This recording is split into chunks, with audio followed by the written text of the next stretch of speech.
আসসালামু আলাইকুম, আমি ডাক্তার আনোয়ার পাটোয়ারি। আজকে কৃমি সংক্রমণ নিয়ে আলোচনা করব। আপনার শিশুর বারবার পেট ব্যথা হচ্ছে, ওজন কমে যাচ্ছে কিংবা খাদ্যের অভ্যাস পরিবর্তন হচ্ছে, হতে পারে এটি কৃমির সংক্রমণ। আজ আমরা জানব কৃমির ধরন, কারণ, লক্ষণ ও প্রতিরোধের উপায় সম্পর্কে। তাই সম্পূর্ণ ভিডিওটি দেখুন, অনেক কিছু জানতে পারবেন। আসুন তাহলে প্রথমেই জানি কৃমির ধরন এবং বাচ্চারা কিভাবে আক্রান্ত হয় সেটা সম্পর্কে।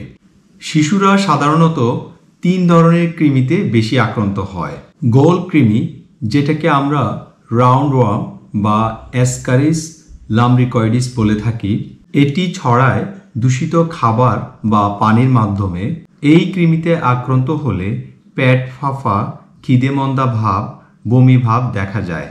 ফিতা কৃমি, যেটাকে আমরা টেপ ওয়ার্ম বা টাইনিয়া স্পেসিস বলে থাকি, এটা কাঁচা বা অপরিষ্কার মাংস খাওয়ার মাধ্যমে ছড়ায়। এটি শিশুর অন্ত্রে লেগে থেকে পুষ্টি শোষণ করে এবং ওজন কমিয়ে দেয়।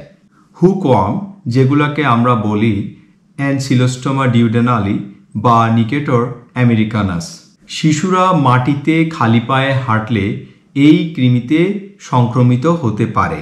এটি রক্তশূন্যতা, দুর্বলতা ও পেটে ব্যথার কারণ হতে পারে।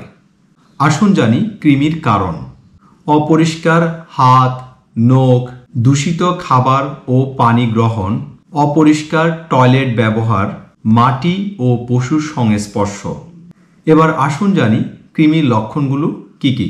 পেটে ব্যথা, ফাঁপা বা অস্বস্তি, ওজন কমে যাওয়া, অতিরিক্ত ক্ষুধা বা ক্ষুধামন্দা ভাব, বমি ভাব বা বমি হওয়া, রক্তশূন্যতা ও দুর্বলতা, রাতে ঘুমানোর সময় দাঁত চাপানো বা চুলকানি।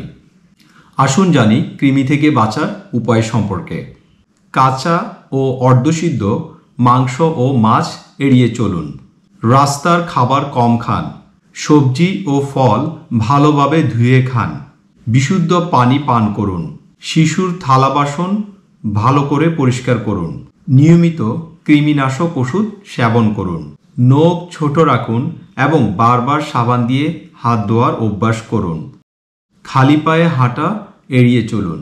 শিশুকে পরিষ্কার পরিচ্ছন্নতার অভ্যাস গড়ে তুলতে শিখান। যেমন ছোটবেলা থেকেই কোনো কিছু খাওয়ার পরে সেটার খোসা যাতে না ফেলে দেয়। ফাইনালি বলবো, শিশুর সুস্থতার জন্য কৃমির প্রতিরোধ খুব জরুরি। যদি শিশুর কোনো মারাত্মক লক্ষণ দেখা যায় তাহলে দ্রুত চিকিৎসকের পরামর্শ নেওয়া জরুরি। নেক্সট ভিডিওতে আমি আলোচনা করব কৃমি কখন মারাত্মক কন্ডিশনের দিকে লিড করতে পারে এবং কি করণীয়। তাই আমাদের চ্যানেলে চোখ রাখুন। ভিডিওটি ভালো লাগলে লাইক দিন এবং প্রয়োজনীয় মনে করলে বন্ধুদের সাথে শেয়ার করুন। ধন্যবাদ।